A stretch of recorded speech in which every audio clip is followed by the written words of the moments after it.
módulos del nervio periférico y la doctora Fernanda ya va a continuar con lesiones nerviosas en el segmento superior y en general. Bueno, Paco, creo que ya les había dado el día el método, lo de lesión y regeneración nerviosa y anatomía, entonces esta clase va a ser casi parecida y examen de lo que ya vieron la vez pasada, ¿no? Pero bueno, acuérdense que hay diferentes tipos de lesiones. De acuerdo al tipo de lesión, pues es lo que se va a presentar. Hay desde heridas por laceración, corte, punzocortante, heridas por arma de fuego, que igual es por el calor, compresión, abulsión, que eso, no sé si aquí qué tantas lesiones de plexo braquial vean en urgencias, a los que les toca estar ahí abajo, o de plano la derivan al neurocirujano que no, al plásticas. un poco peor. Entonces, o tracción o elongación, ¿no? ¿Esto por qué? Porque hay diferentes lesiones óseas también que les pueden dar diferentes patrones como de presentación, y ahorita les voy a presentar como muchos casos para más o menos que se les quede un poquito más grabado. ¿Se acuerdan de la clasificación? Le voy a poner antes. La clasificación de los grados de lesión, ¿quién la hizo la primera? O la que conocen. O sea, que te dicen, este paciente tiene una lesión del nervio, le pedí una electromiografía y tiene tal. ¿Quién? Suderman. Bueno, ¿y cómo la clasificamos? Neuromesis, ok. Actualmente ya hay hasta 6 tipos de lesión nerviosa, que sí son, como se ve ahí en el cuadro, y los que corresponden al tipo 1 va a ser neuropraxia. Eso generalmente es una lesión que se va a recuperar y que se puede tardar hasta 3 meses que se recupera de manera completa. La axonomesis, ya en la clasificación que hizo la modificación la doctora Susan McKinnon, la clasifica pues como en 2, pero si se fijan, a partir de la tercera hacia abajo, son lesiones que no se van a recuperar. Entonces, es muy importante saber qué es lo que está lesionado, qué grado de lesión tiene y qué grado de recuperación va a tener, porque si no es un paciente que después, o sea, se va a quedar con una secuela ya para siempre. ¿Cuánto tiempo tiene, por ejemplo, si usted tiene un paciente con una lesión de nervio radial, cuánto tiempo tiene para repararlo? O para reconstruirlo, por ejemplo. O sea, y lo máximo, o sea, que dices, ya tiene tanto tiempo con esa lesión de radial, ya no le puedo hacer nada nervioso. 12 semanas. Ajá, entonces, ¿por qué? No, o sea, no revisa mucho, porque siempre en las fracturas, cuando están asociadas a una lesión nerviosa, así que tú le puedes dar hasta 12 semanas. Si en 12 semanas no hay mejoría o tú no ves cambios en la función, ya es lo que vas a hacer una exploración nerviosa. Bueno, pero porque vemos allá lo mismo, ¿no? 12 semanas en una neuropraxia. Pero ahora, si después de 12 semanas no se recupera y a ti el paciente te lleva 8 meses, ¿se puede todavía reparar? ¿Hasta cuánto? 12 meses, exactamente. ¿Pero por qué no? Ajá, porque se pierde la placa muscular. Entonces, así lo arreglen, ya no hay, el nervio ya no va a tener a dónde llegar. Por eso el tiempo siempre va a ser muy importante, y lo más importante es saber clasificar la lesión.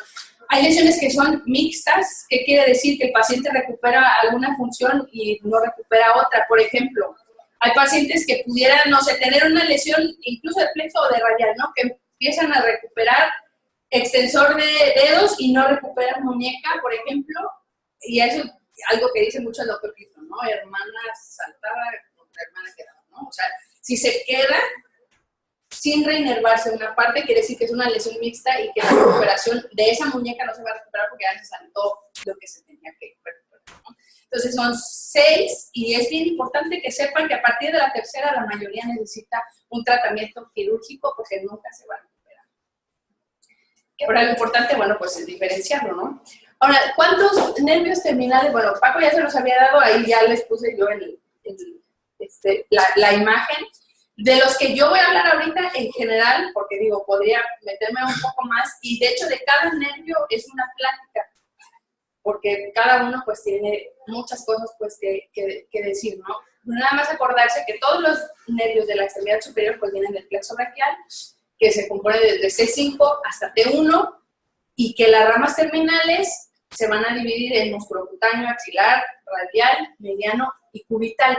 El supraescapular es el único que sale y el primero que sale. ¿Y saben qué nervio, qué músculo se inerva el supraescapular? Ya te lo saben, ¿verdad? Bueno, no les digas, pues.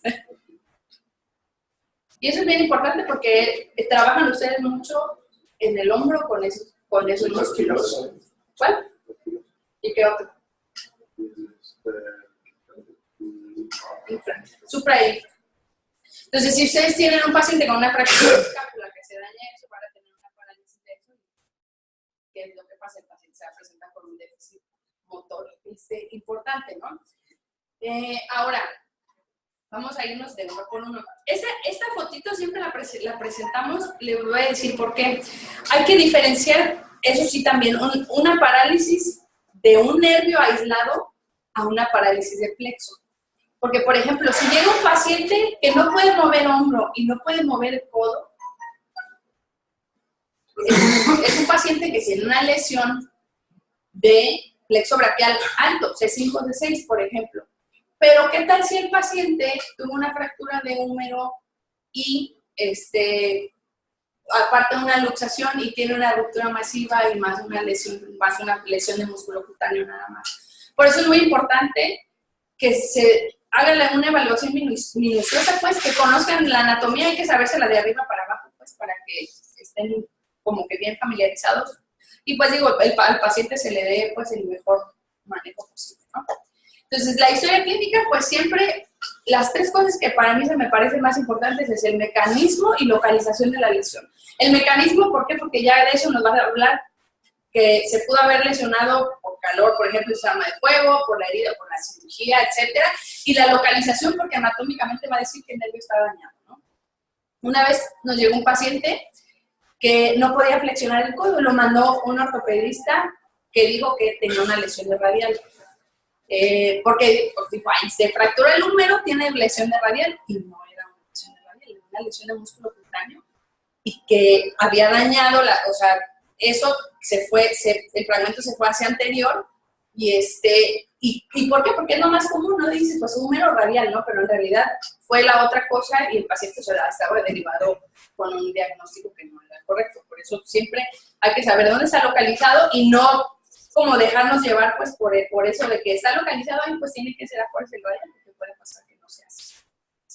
El tiempo de evolución, porque lo que les decía, del tiempo de evolución va a depender del manejo que se le dé y de qué opciones le podemos dar al paciente y si tiene enfermedades o lesiones agregadas, porque bueno, eso nos va también a limitar mucho la manera en que lo tratemos. Entonces, localización de la lesión, por ejemplo, esa lesión que está allá en el tercer cuadro superior, acá a la derecha, ¿qué nervio se imaginarían que pudiera estar dañado? Ajá. Allá abajo. ¿Y el de acá del hombro? Así es. Entonces, bueno, el examen físico siempre el aspecto de la extremidad. Sin embargo, no todas las lesiones nerviosas tienen el patrón así exacto como se ve en el libro. Porque, por lo que les digo, hay lesiones mixtas, hay lesiones que son complejas y que son de dos nervios que involucran, etc. Entonces, hay que siempre evaluar músculo por músculo, porque sí se puede, o sea, evaluar músculo por músculo y apuntar. Nosotros tenemos una hojita donde le ponemos, hay una clasificación que va de M0 a M5, o sea, M0, pues ustedes ya la saben, pues, o sea, la que no tiene nada de contracción, hasta el 5 que es normal, ¿no? Entonces, revisas uno por uno de los músculos y te das una idea, haces un mapeo y dices, bueno, este sirve, este no sirve mediano, no sirve tal, por ejemplo, ¿no? Y revisar el tinel o los puntos dolorosos. El tinel es los golpecitos que damos donde está el nervio y hay quienes dicen, hay un poco de discordancia en eso, ¿no? Pero hay quienes dicen que si tú le golpeas al paciente ahí y tiene una descarga que avanza, o sea, quiere decir que el nervio tiene un poco de reinervación, que si no tiene, o sea, que nada más en la descarga eléctrica, el dolor en la zona de donde está la lesión, puede ser que ahí esté el neuroma. Lo mismo pasa con el punto doloroso. Hay veces que incluso nosotros hemos llegado a palpar pacientes con lesiones de radial que se les toca la bola pues ahí del neuroma, porque como ya les explicó Paco, que es parte de lo que pasa en la regeneración cuando el nervio no tiene hacia dónde irse. Ay, qué bueno que lo pido. Entonces, bueno, eso es de ahora, la evaluación sensitiva. Una vez luego me dice, ay, siente el brazo, y el paciente a veces dice sí o no. El discriminador de 2 puntos, ese siempre es bien importante tenerlo así en la bolsita, porque con eso lo revisas. Ese lo que revisa es qué tanto el paciente puede saber entre que si está tocando una punta o 2 puntas. Cuando tienen, por ejemplo, con una lesión de cubital y ustedes les hacen el examen en el 5º dedo, el paciente no siente, le pones 20 milímetros de separación y él no siente nada. Lo normal es más o menos de 5 a 6 milímetros. Entonces, se tiene que revisar tanto el lado radial como cubital de todos los dedos. Les puse la foto porque si fijan, el cubital inerva el 5º y solamente la cara cubital del 4º. Lo demás es mediano. Entonces, a veces acá dicen, pues sí siente, entonces no tiene, porque sí siente en el 4º. Entonces, no, en eso sí hay que tener también mucho cuidado. Ahora, los estudios de diagnóstico. ¿Ustedes saben cuándo se pide un estudio de electrodiagnóstico? Llega un paciente, tiene una fractura de húmero, parálisis radial. ¿Cuándo le pide la electromiografía?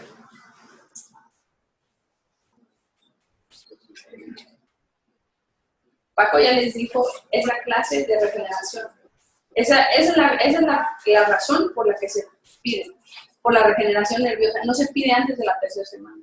Es ilógico que le pidan a un paciente una electromiografía mañana que se paralizó el radial después de la cirugía o que se fracturó, porque no sirve absolutamente de nada, no te va a decir nada y nada más vas a lastimar al paciente, hacer lo que pase, porque duele horrible. No sé si alguien de ustedes ya le haya tomado alguna, bueno, a mí tampoco, pues, pero ninguno me ha dicho que no le duele súper feo, es la cosa más incómoda, y llegan pacientes de que al día siguiente ya le tomaron la electromiografía. No sirve de nada para que ni se desgasten. Espérense siempre a la 3ª semana o después de la 3ª semana, que es cuando de verdad va a ser de valor tanto para el médico como para el paciente. Ahora, ¿para qué se le toma la electromiografía?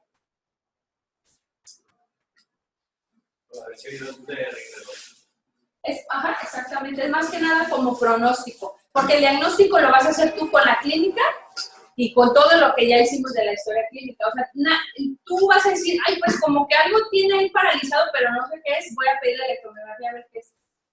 Pues claro que no, ¿no? El electrofisiólogo no te va a dar el diagnóstico. O sea, tú vas a hacer el diagnóstico al explorar al paciente y él te va a decir el pronóstico, qué quiere decir, qué tipo de lesión y si hay datos de reinervación. Y si el paciente tiene buenas posibilidades. Porque si están esperando que les digan qué tiene, él no lo va a hacer.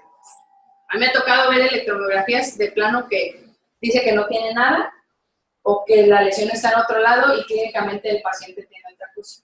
Una vez me tocó ver a un paciente que le jalaron el brazo, un camillero, y el paciente tenía clínicamente una parálisis de hombro, o sea, no funcionaba ni axilar, ni supraescapular, y no funcionaba músculo cutáneo, y tampoco tenía sensibilidad en el territorio del mediano.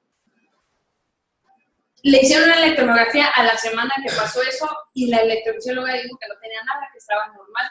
Pero clínicamente el paciente tenía una lesión, una parálisis de cordón medial, de plexo. Y después se lo mandamos a otro doctor a las 4 semanas, al doctor Jesús González Sáenz, no sé si alguien lo conoce, ¿no? Bueno, él es el mejor electrofisiólogo para mi gusto, pues, de todo Guadalajara, el que sí es muy minucioso en lo que busca. Y ella encontró la lesión. A lo que voy es eso, de que a veces anda uno esperando que nos resuelva la vida y que nos expliquen las cosas, pero en realidad el electrodiagnóstico solamente va a servir para que nos podamos decir al paciente qué posibilidades tiene o qué le vamos a ofrecer. Ahora, el ultrasonido. El ultrasonido también tiene que hacerse si alguien lo sabe hacer muy bien. Por ejemplo, si ustedes tienen una cirugía de un paciente íntegro, de fractura de húmero, y sale de la cirugía y sale con una parálisis de radial, por ejemplo, le pueden hablar al doctor que hace el ultrasonido, y que por cierto aquí en Guadalajara solamente el doctor Ornelas, no sé si también han escuchado que tú ni lo conoces, yo creo, es el que trabaja con el doctor ahí en la artroscopía con el doctor Rafa. Bueno, él es el único que hace ultrasonido de músculo, de tejido muscular y eso, que lo hace muy bien. Y te busca todo el radial y te dice, ¿sabes? Porque ya nos ha pasado, ¿sabes? Que si se metió al trazo el radial, entonces ya sabes que va a pasar el paciente rápido. O sabes que está íntegro, nomás está inflamado, entonces él nomás te va a hacer una neuropraxia, te va a esperar 3 semanas y te va a recuperar así paulatinamente. Entonces sí se puede pedir, obviamente hay nervios que es mucho más difícil accesar para verlos en un ultrasonido, o sea, no vas a ver a lo mejor el axilar porque pues el deltoide está más grueso y está más profundo, pero por ejemplo, yo lo vería muy razonable quizá para pedirlo para el radial, para el mediano y para el cubital. De hecho, en muchos lados, por ejemplo, hacen el ultrasonido, lo usan como diagnóstico para síndrome de túnel del carpo. Porque a veces hacen una medición a nivel del túnel del carpo del diámetro del mediano y luego se van un poco más hacia atrás, afuera del túnel del carpo. Se supone que si el diámetro es 1/3 más, o de entre 1/3 y la mitad más chiquito, quiere decir que está comprimiendo y se hace el diagnóstico, ya sin necesidad de tomar una electromiografía y andar con el paciente. Entonces, otros, pues una resonancia o una tomografía. La resonancia te va a hablar de otras cosas casi, no se va a ver el nervio. Esas la piden más sobre todo en lesiones como de plexo braquial o algo así para ver abulsiones, etcétera. Y la TAC, pues realmente tampoco yo no le vería mucha utilidad más que para ver lesiones agregadas, ¿no? Ahora, todas esas son las ramas terminales que les pensaba yo dar ejemplos.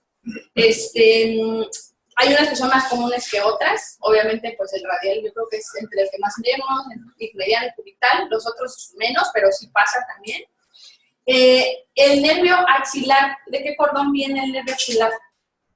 Del plexo braquial. Paco, ya se lo diste ya. ¿Sí? Hay 2 nervios que salen de ese cordón, que salen juntos. ¿No? Viene del cordón posterior, nervio axilar y nervio radial. Si ustedes tienen un paciente que tiene, por ejemplo, una herida por arma de fuego infraclavicular y tiene parálisis de axilar y del radial, ¿tiene lesión separada de esos o tiene una lesión de cordón posterior? Por eso hay que saber de dónde emergen. Entonces, el axilar, ¿a qué le da inervación? ¿Y qué más?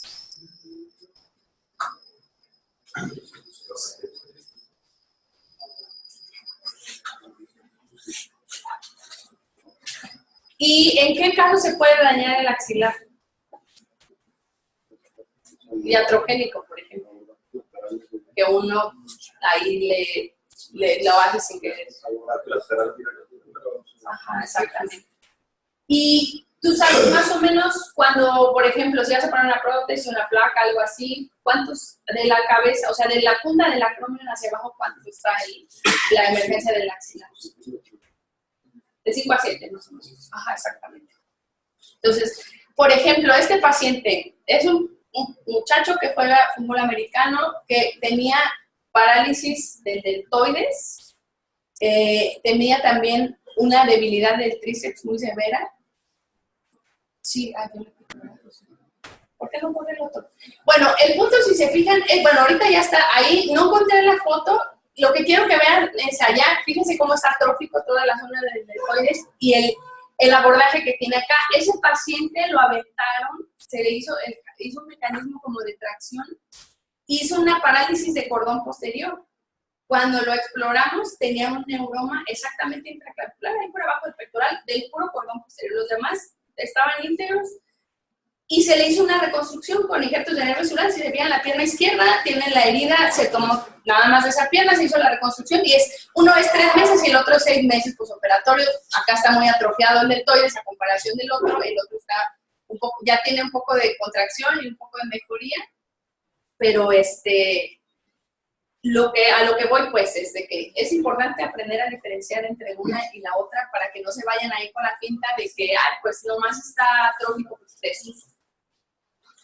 Este otro paciente, luxación bilateral glenohumeral, iba borrachito, se cayó del camión y se cayó y se luxó los dos, una luxación glenohumeral. Ese paciente tiene una pseudoparálisis. O sea, ¿qué quiere decir? ¿Ustedes creen que solamente tiene una lesión de axilar o que tiene una ruptura masiva del manguito también? ¿Ustedes saben qué es la arteriada terrible del hombro? Porque hay del codo, de la rodilla y de todo, ¿no? Y de la del hombro nadie habla, pues ya nadie le hace caso. Es una luxación con una ruptura masiva del manguito más lesión del axilar que tiene ese paciente. A ese paciente lo ven así y dicen, porque hay que aprender, eso también es una plática completa, el hablar de una pseudoparálisis, o sea, hombro pseudoparalítico y hombro paralítico. ¿Saben la diferencia entre esos dos? El hombro pseudoparalítico es el hombro que te da una ruptura masiva, que es un paciente que no puede hacer abducción o hacer rotación externa, pero es por ruptura masiva y no porque tenga lesión nerviosa. Y el hombro paralítico es cuando hay una lesión nerviosa. En el caso de este paciente, que tiene una, la otra o las dos. Exactamente, tiene las dos. Y lo peor, pues, para él, que es bilateral, ¿no? Entonces, ¿qué es lo que pasa? A veces, si no nos enfocamos en eso de lo que les digo de la exploración, del mecanismo de lesión, de todas esas cosas, lo que va a pasar es que el paciente se va a manejar mal. Porque ese paciente llegó referido solamente por la lesión del axilar. Nadie le puso caso, nadie le hizo caso. ¿Te acuerdas cuando lo pegamos en tormento? Nadie le hacía caso al manguito, pues nadie pues ya está viejito, pues ahí déjenlo, ¿no? Se arregla. ¿Y qué tiene? Arreglas el nervio, pero si no tiene músculo, ¿de qué te sirve tu reparación? De nada, ¿no? Entonces, bueno. Entonces, aquí nada más estamos explorando que todo lo demás esté funcionando. El paciente está atrofiado bilateral del húmero, tiene flexión de codo, tiene tríceps, todo le funciona menos el axilar. ¿Por qué? Porque por mecanismo de lesión, si el húmero se va hacia anterior, jala el plexo que pasa aquí por el axilar y el primero nervio que va a lastimar va a ser el axilar por elongación. Tracción, elongación, por eso se daña el axilar, más aparte se hace la ruptura masiva y todo lo demás, ¿no? Entonces, bueno, para explorar, explorando el deltoides y el redondo menor, que no me lo dijeron porque no se acordaron cuál era, ¿verdad? Entonces, ¿cuántas porciones tiene el deltoides?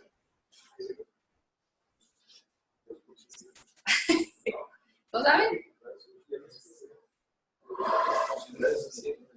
3 porciones tiene el deltoides y tienes que explorar de una por una, porque también de eso depende mucho, si solamente saben una cosa o la otra, eso ahí sí truchas.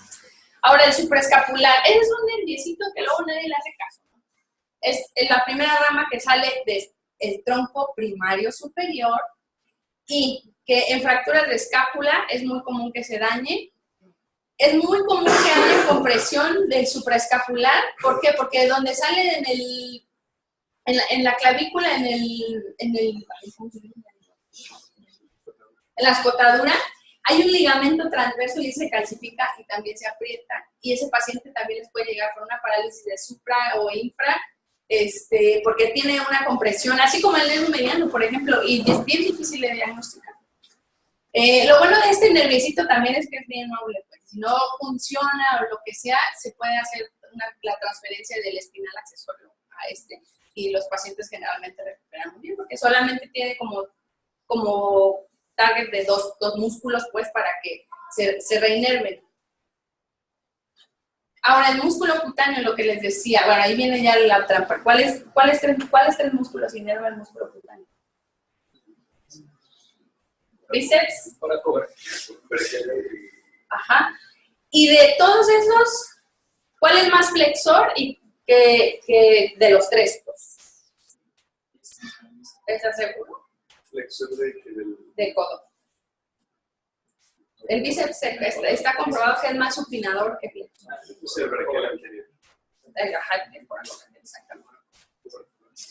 Entonces, bueno, ahí están. Esos están inervados por el músculo cutáneo. ¿De qué cordón sale el músculo cutáneo? Medio, ¿por qué medio? Se llama lateral, medial y posterior. ¿Y tú sabes por qué? ¿Con respecto a qué? Paco ya se los digo. Los muchachos ya ya se nos ha olvidado. Sí, con respecto a la arteria. Y del cordón medial, ¿qué otra cosa? ¿Qué pedacito de otro nervio contribuye el cordón medial? ¿Qué dice? ¿No digo? No. ¿Del mediano alguien digo yo o yo? Sí, ¿verdad? Sí, del mediano. Haz de cuenta que el mediano se hace como una B y el medial le da solamente lo sensitivo y el lateral le da lo motor. Entonces, lo que les decía hace ratito del paciente, que tiene una parálisis de cordón medial, que le sirve el músculo cutáneo y no tiene sensibilidad en el territorio del mediano, pero el mediano jala bien. Para eso es importante, para diferenciar, no crean que porque ando nomás inventando. Y ahora el nervio favorito de todos, el radial. Este nervio radial, ya les dije ahorita, pero le voy a volver a preguntar de qué cordón sale. Bueno, junto con el axilar exactamente. A nivel del codo y del supinador se divide en dos. Y cuando se divide en dos, el que se va profundo, ¿saben cómo se llama? ¿Interoso qué? Ajá, interoso posterior. Exactamente. Y la rama que se va por arriba es la rama sensitiva. Porque hay otro interoso. ¿Saben cuál es? Si hay un posterior, pues va a haber un anterior, ¿verdad? Entonces, el interoso anterior, ¿de qué nervio sale? Ajá. Yo estoy medio sorda del lado derecho, así que si me hablan, pues háblenme así, porque luego me escucho, ¿no? Entonces, bueno, el radial, así, sale del cordón posterior, y así todo ese trayecto sigue saliendo ahí del espacio, da la vuelta en el húmero, se va hacia anterior, y en el codo, a nivel del supinador, se divide en dos, interoso posterior, e interoso, y la rama sensitiva. Ahora, si tienen, por ejemplo, un paciente que tiene una parálisis de dedos, de la extensión de dedos y pulgar, está dañado a que no el radial, por ejemplo.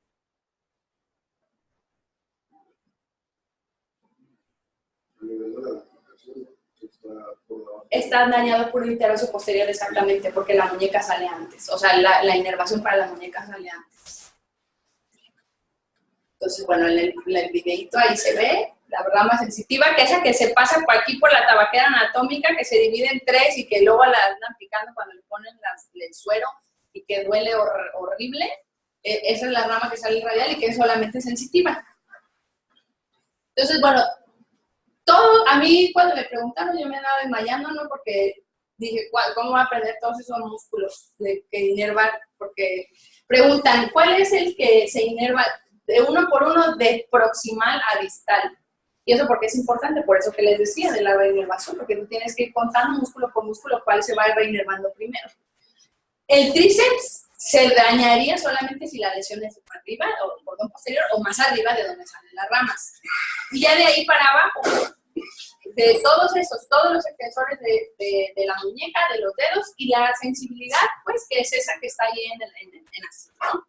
Entonces, aquí yo les puse esto porque el 12% está asociado a fractura de húmero y a la cirugía también, ¿verdad? Pues eso ya lo sabemos cuántas veces no ha pasado que entre el paciente íntegro y que sale paralizado.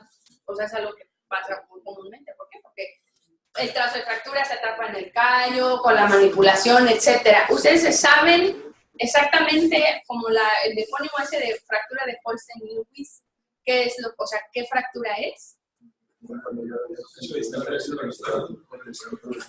Ajá, es un trazo espiroideo de húmero distal con una lesión exactamente de radial.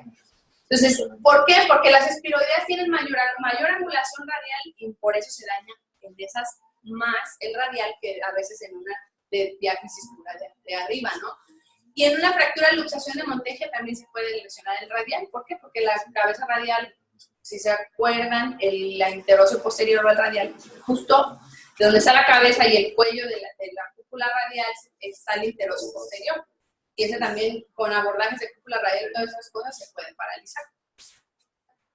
Entonces, clínicamente es un paciente que tiene una parálisis, no puede, déjame ver si el video, sí, que no puede extender la muñeca, no puede extender los dedos y no puede extender el pulgar. ¿Se acuerdan que la vez que les di de la clase de interóseos, les estaba yo explicando que hasta la metacarpofalángica extienden los extensores, que de ahí hacia distal son los, es de la musculatura intrínseca. Entonces, ustedes llegan, el paciente con la férula y de que algodón y todo, y a ver, estira los dedos y el paciente pues los estira y no tiene. Pero para revisar realmente que un paciente no tenga una parálisis radial, se tiene que hacer una extensión de muñeca, o sea, revisar al paciente así y hacer que los dedos los hagan hacia arriba. No aquí abajo, porque aquí abajo es por los intrínsecos y eso no es función de radial y se los puede engañar de que el paciente no tiene parálisis y en realidad sí la tiene, ¿no? Entonces, este algoritmo yo lo hice basado tenemos un estudio ahí, porque vemos más o menos, yo creo que a veces hasta 2 por semana nervios radiales ahí en la clínica. Y estábamos haciendo un estudio a ver si era mejor al paciente manejarlo con reconstrucción solamente, o reconstrucción y transferencias tendinosas, porque las transferencias tendinosas a veces dicen, bueno, y si le va a hacer reconstrucción, ¿para qué le haces transferencias tendinosas? Mejor no le hace reconstrucción y le hacen las transferencias nada más. Pero es como con una finalidad de férula interna, en lugar de que traiga una férula dinámica, al paciente le hace una transferencia, cuando se reinerve, recupera más fuerza. Pero bueno, eso es tema de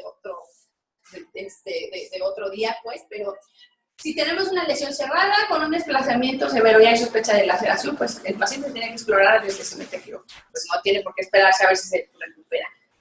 Y como decía, en 12 semanas, si es una lesión cerrada, hay que poner la férula dinámica y el paciente tiene que ir a terapia para que no vaya a ser una rigidez, porque después el paciente llega con todo rígido y aunque el nervio se recupere, para moverlo va a estar en chino y de todas formas no te va a servir de nada, ¿no? Si al tercer mes no hay evidencia de reinervación clínica, o sea que no haya recuperado nada y que quizá la electromiografía no te diga que tenga nada de eso de reinervación, hay que hacer una exploración y depende de eso es la decisión que se va a tomar. ¿Qué opciones? Bueno, pues hay desde la exploración y la descompresión, que yo les podría a lo mejor decir que de todos los nervios que se exploran, más o menos casi el 80% se tiene que reconstruir, explorar, o sea, no los que se recuperan. El otro 20% pues sí se puede descomprimir y a veces sí el paciente tiene mucho tiempo de evolución, se pueden hacer transferencias nerviosas acá en el antebrazo, se pasan fascículos del mediano o para que den reinervación, por ejemplo, a la muñeca y a los dedos. O las transferencias tendinosas, que es la última opción cuando tienes un paciente que ya tiene más de un año de evolución, que no va a recuperar, o que, por ejemplo, se use como principio de férula interna. Entonces, la reconstrucción, bueno, pues generalmente se usa el nervio sural. El nervio sural alcanza hasta 45 centímetros de longitud y puedes tomar las dos piernas tranquilamente, le da el diámetro del radial. Y lo suturas pues, con técnica microquirúrgica, con 8 ceros, así chiquito, te esperas a que empiece a reinervar más o menos a partir de la tercera semana, 1 milímetro por día, que ya les había explicado el doctor Paco, y así te vas esperando al paciente. Yo tengo una paciente que se tardó 1 año o 2 meses en recuperar el radial, y no le hice férula interna porque pues era una doctora y pensé que no iba a necesitar, y luego ella decía, es que ya me tardé mucho, ahorita ya pues ya pasó el año 2 meses, ¿no? Pero también es por eso, porque en ese transcurso en el que él recupera se desesperan mucho porque dice, pero pues yo no veo que esté avanzando. Entonces, si tú le haces la transferencia también, cuando recupere va a tener más fuerza, pero va a empezar a hacer su mano útil desde antes. Por eso estábamos nosotros haciendo esas dos cosas juntas. Obviamente, pues es más morbilidad de la cirugía. Nunca se nos ha infectado un paciente en esta cirugía, pero bueno, también es más sangrado, más tiempo quirúrgico, son más cosas, ¿no? Pero sí se puede. Bueno, y las transferencias, lo que les decía, se da transferencia del mediano al interoso posterior. Si es un defecto muy grande, mayor de 30 centímetros, porque está comprobado que más de 30 centímetros va a haber partes que no va a crecer el nervio, que no se va a reinervar correctamente, y que va a haber partes que no lleguen y que le va a hacer falta al paciente. Entonces puedes usar otros nervios, como se ve en la imagen de allá abajo, que son fascículos chiquitos, nada más los pasas de un lado a otro, y con eso le das reinervación. Entonces, por ejemplo, esa paciente salió de quirófano porque le habían puesto una fractura de húmero, un fijador externo con una parálisis radial. A esa paciente sí le hicieron un ultrasonido y si se fijan en la imagen de allá, estaba atrapado ahí en el trazo. Después se le hizo una reconstrucción. Ahora, este otro niño, fractura de húmero, se quedó también en el trazo. Si se fijan, se ve en esa foto que está ahí. Se hizo la reconstrucción y de acá abajo es el paciente. Ahí tampoco se le hizo férula interna porque es un niño. A los niños recuperan 10 veces más rápido que un adulto. Entonces, y ese es el niño 8 meses después con un movimiento casi normal, ¿no?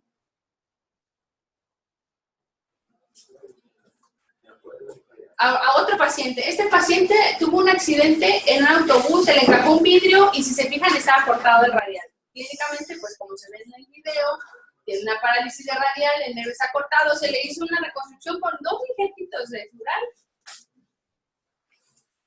Y este es el paciente 8 meses, 1 año después, también recuperando un movimiento normal. O sea, sí tiene muy buenos resultados, pues. Entonces, no, para que no le tengan miedo. ¿Sí? Entonces, ahora el nervio mediano, ¿no? A mí, no sé si se me hace más difícil el mediano orbital, no sé cuál de los dos. Pero bueno, lo que les decía, si el radial tiene interosio posterior, ese tiene interosio anterior. Entonces, todos los músculos también igual, de proximal a distal, que inerva, van a ser después del codo. El nervio mediano no inerva nada por arriba del codo. Entonces, las lesiones del nervio mediano se clasifican en lesiones altas y lesiones bajas. Si se fijan la distancia, obviamente de una lesión alta a una lesión baja es diferente y les voy a decir por qué, porque también la manera de tratarlo es diferente. Si tiene, no sé, 35, 40 centímetros no sé, si tuviera una lesión arriba del codo, para llegar hasta allá abajo, aunque tú lo operes al día siguiente, el paciente va a haber cosas que no va a alcanzar a recuperar porque ya pasa 1 año y ya se perdió la placa neuromuscular. Entonces, si es una lesión alta, sí se reconstruye para la sensibilidad, pero también que se tiene que hacer una transferencia nerviosa para ganarle a ese tiempo, por ejemplo. Entonces, por ejemplo, del mediano. Esto que no te lo voy a contar, ¿no? ¿Qué de las funciones, así como por ejemplo, si ustedes llegan a un paciente a urgencias y quieren revisar el mediano, como qué función o qué revisarían como más en específico para ver que esté, o sea, teniendo actividad?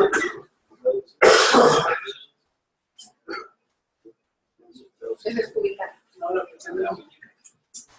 Pero ¿y qué más aparte de eso? O la ponencia, exactamente. Con la ponencia. Exactamente. Entonces, este paciente, si lo ven así, ese paciente me llegó que hace 1 año, que nada más traía una cortada, me dijeron. Y lo ves así, bueno, dices, pues a lo mejor no está tan en el mediano, ¿no? Pero bueno, yo lo exploré, o sea, la herida a mí, pues ya me daba una idea, lo exploré, no tenía flexión en ninguno de los dedos, no tenía sensibilidad en ninguno de los dedos. Y la lesión ya después abierta, todo estaba cortado. Entonces está cortado mediano. ¿Cuántos tendones hay adentro del túnel del carpo? Bueno, entonces los 9 más el flexor carpo radial, más el mediano, más todo el arco palmar superficial, ¿no? O sea, también. Y era una cortada, ¿no? Y más, se alcanzó a dar, entre los ligamentos radiocarpales, se los alcanzó a llevar también, ¿no? Entonces, bueno, a ese paciente se le hizo una reparación de todos los tendones de 1 por 1, se le hizo la reparación del mediano y se le hizo una revascularización. Hay quienes los dejan así, porque les da flojera, porque dicen que preocupa, que tienen el arco profundo, etcétera, pero a la larga el paciente le trae consecuencias tanto para la temperatura, para todo, o sea, toda la regulación pues de lo de la mano, sí, entonces siempre se tiene que reparar absolutamente todo. Esta era una lesión baja, entonces se hace la reconstrucción directa y se espera porque el paciente, o sea, va a recuperar porque está a nivel de la muñeca. Si hubiera sido arriba, pues ahí sí hubiera estado diferente, ¿no? Entonces, realiza la reconstrucción. Ahora, hay el otro nervio que es el cubital, que tampoco da ninguna rama por arriba del codo y que también las lesiones se clasifican entre lesiones altas y bajas y también es por lo mismo, porque una lesión alta tiene menos probabilidad de recuperarse y aunque esté en agudo que una lesión baja y que hay que usar otros medios o como una transferencia pues nerviosa. Lo que dijiste ahora sí, cuando exploras un paciente, hay muchos signos. ¿Ustedes saben cuál es el signo hay signo y síndrome, pero ¿saben cuál es el signo de Wartenberg? No, bueno, esa es cuando un paciente con una lesión de cubital tiene una aducción del 5º dedo. Ahorita les voy a enseñar un video de un paciente. ¿Por qué? Porque el extensor propio lo jala. Hay miles de signos, o sea, el signo de que en predicador y que no sé qué. Ese predicador, ¿saben por qué se hace así los dedos? Por los extensor del Pues hay una hiperextensión metacarpofalágica porque no está funcionando los intrínsecos. Entonces también igual de distal aproximada. La cosa con el cubital es que el cubital lo más que da es la musculatura intrínseca de la mano. Entonces el paciente llega con una atrofia, como se ve, por ejemplo, déjenme ver, está tan tardado. Mira, bueno, por una atrofia en la mano, ahorita le regreso a esa foto. Como por ejemplo, bueno, ahí ya no se ve tanto porque ese paciente empezó a recuperar, ¿no? Pero por ejemplo, si se fijan, este paciente tiene hiperextensión de la metacarpofalángica con los dedos un poquito así flexionados. Si ven en el otro video, no puede hacer esto y no puede decir que no, como este que está acá. Ese es el Wartenberg. Miren cómo el quinto dedo se va hasta afuera. Y les voy a decir por qué ese signo es importante. Porque hay pacientes con neuropatía compresiva, que no es una lesión a nivel del codo y que llega solamente con el dedo así para afuera y anestesia de estos dos dedos. Eso te habla de que es más severa la compresión de lo que uno piensa, no nada más es el entumecimiento. Entonces, este de no es porque es el primer interóseo el que hace ese movimiento, que siempre se tiene que revisar. Se revisa así, se revisa que diga esto y se revisa con el de la boca, que es el, ¿se sabe cómo se llama ese signo? ¿No se los diste? No, yo se los digo. Hay un librito que si quieren yo se los paso, que es bien chiquito, que se llama Exploración de nervios periféricos. Y viene de uno por uno, radial, mediano, cubital y de extremidad inferior. Y viene cómo revisar músculo por músculo. Está bien facilito de leer y está bien padre. Yo se lo paso a y que se los pase a ustedes. Para que igual vean ahí. Hay miles de maneras de explorar. Cada quien tiene su forma. Yo lo que acostumbro a hacer pues es eso que les estoy mostrando. No hay necesidad pues de revisar tantas cosas. Ahora, este caso de este paciente es un paciente que tuvo una herida por proyectil de arma de fuego, que fue un escopetazo, porque de hecho, de fija estaba todo encuadrado ahí el brazo, ¿no? Con una fractura segmentaria y una pérdida ósea. Lo fuimos a ver a Chihuahua y nos lo trajimos de allá para operarlo acá. Le pusimos una placa, injerto de cresta, con el conque de que quizá no pudiera pegar y después tenerle que poner un peroné. Pero bueno, si se fijan, estaba lesionado el cubital. Entonces hola, doctora, ¿cómo está? Se le hizo una reconstrucción con injertos de nervio sural y se le hizo aparte, pues ya lo demás es así como de cosas de reconstrucción para cobertura cutánea, ¿no? Entonces, por ejemplo, este paciente que ya les había mostrado es un paciente que tuvo una fractura expuesta de cúbito y le pusieron las placas, quedó súper bien la osteosíntesis y todo, pero tenía una parálisis de cubital. Y la parálisis no fue por la cirugía, fue por la exposición, porque estaba justamente expuesto donde pasa pues el cubital. El paciente tenía 3 meses y no tenía recuperación, entonces, ¿qué dijimos? Bueno, no está recuperando, tenía mucha más atrofia, etcétera. Le dije, te vamos a programar, porque hay que explorar el nervio y era una parálisis baja, entonces se puede reconstruir. El paciente una semana antes empezó a recuperar, pero se veía todavía faltaba, como en la foto de allá, no se veía tanta atrofia, pero todavía no tiene función del primer interóseo, que es el último que se recupera de todas formas, pues, pero no tenía esa función. Ese es el transoperatorio. ¿Tú estabas haciendo así? Lo hicimos hace una semana. Si se fijan, estimulamos. Tenía una zona nada más de fibrosis justo donde se salió la fractura. Le hicimos una neurolisis, liberamos el nervio completito y lo estimulamos para ver que estuviera funcionando. Y como se ve ahí con el electroestimulador transoperatorio, estaba pasando, se estaba conduciendo bien. Entonces tomamos la decisión que se iba a dejar así ya para que, pues, porque ya había empezado a recuperar. Caso contrario, una semana antes habíamos hecho una paciente que tenía un neuroma muy chiquito, pero tenía un neuroma y a la hora de estimular no conducía completo. Entonces, por ejemplo, en ella sí se tomó la decisión de hacer una reconstrucción. Digo, todo depende, o sea, las cirugías siempre son así. lo que ves al paciente, lo que planeas, pero de todas formas tener en la mente que puedes hacer otras cosas completamente diferentes. Entonces, bueno, este paciente ahorita, bueno, pues está apenas 2 semanas posoperado, ¿no? Otra paciente también igual, lesión por proyectil de arma de fuego con una fractura de cúbito, que se le hizo una reconstrucción, o sea, si se fijan, bueno, la posición de la mano, estaba en agudo, tenía menos de 24 horas y se le hizo la reconstrucción. ¿Por qué? Porque pueden hacer una exploración y si el nervio no se ve dañado, no quiere decir que no esté dañado, porque por el choque de calor se quema y deja de conducir. Entonces, por ejemplo, en ella no se le pone relajante, muscular, bla, bla, bla, bla, de la cirugía, se explora, se estimula y si no conduce, porque está en agudo la lesión de todas formas, se corta y se injerta. O sea, más vale arriesgarte a reconstruirlo que a que vaya después a salirte peor y el paciente de todas formas ya no tenga muchas posibilidades, ¿no? Otro bebé, ¿no? Una parálisis cubital bien clarita por unos clavitos de Kirchner, ahí picoteado, pues todo el nervio. Y, o sea, más aparte, el nervio atrapado, a ver si sale el video. Ay, quería que vieran, ¿no? O sea, la diferencia entre las dos manitas. Pues y luego, pues es un niño, ¿no? Está todavía un poco más difícil. Más difícil, pero más fácil de arreglar, porque a los niños siempre les va bien.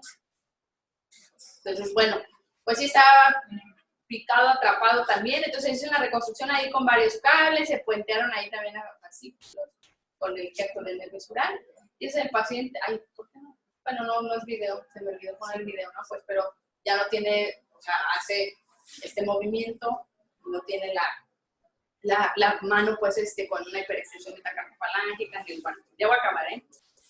Y ahora, lo que les decía de la transferencia nerviosa, estas se las puse nada más así rápido. Cuando es una lesión alta, el pronador cuadrado, que está inervado porque es nervio, por el mediano, tiene una ramita nerviosa, que es esa que se ve allá con el cuadrito verde. Esa ramita, si tú la disecas completa y la sigues y la sacas, la puedes voltear para pasársela al cubital acá abajo. Entonces, si tú le pusiste los injertos, como ya sabes que no va a llegar hasta la mano, le haces esa transferencia, pasas esa ramita y nomás le quitas el pronador, que tiene otro pronador,